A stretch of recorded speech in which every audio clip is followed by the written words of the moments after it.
Cookery சேனலை பார்த்து யார் வேணாலும் சமையல் பண்ணலாம். ஆனா சுவையான சமையல் பண்றது எப்படி? நான் இதயம் நல்லெண்ணெயில சமையல் பண்றேன். ஆஹா ஓஹோன்னு பாராட்டுறாங்க. நீங்களும் இதயம் நல்லெண்ணெயில சமையல் பண்ணுங்க, பாராட்ட வாங்குங்க. தினம் தோறும் வாங்குவே இதயம் இதயம். 4 நாள் தொடர்ச்சியாக பெய்த கனமழையில் தஞ்சாவூர் மாவட்டத்தில் ஆயிரக்கணக்கான ஏக்கரில் நெற்பயிர்கள் நீரில் மூழ்கியது.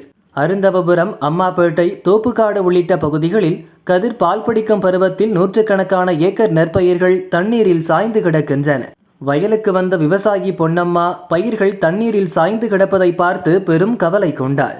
4 ஏக்கரில் பயிர் செய்த விவசாயி பொன்னம்மா எல்லாம் போச்சு என்றார். ஒரு 4 ஏக்கர் பயிற்சல் பண்ணா எவ்வளவு ஆகும்?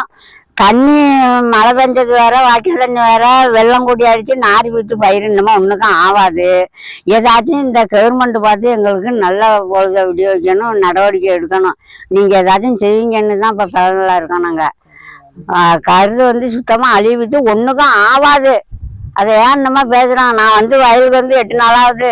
என் பிள்ளைல கூட அந்த மாதிரி நான் கவர்ந்து பண்ணாலும் அந்த மாதிரி நான் வளர்த்துக்கிட்டு இருந்தேன். ஊற்று பார்த்துக்கிட்டு ஒரு தடவை வண்டி அடித்தாக்கா 15,000 10,000. வண்டிக்கெல்லாம் கொஞ்சம் காசா?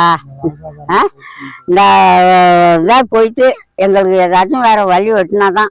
ஒரு பொட்டு போட்டுச்சு ஒன்றும் இல்லை. என்னை பார்த்தாக்கா இன்னைக்கு என்னவா வசத்தக்கட்ட ஆளாக நிற்கிறேன்னா முடியாதானா?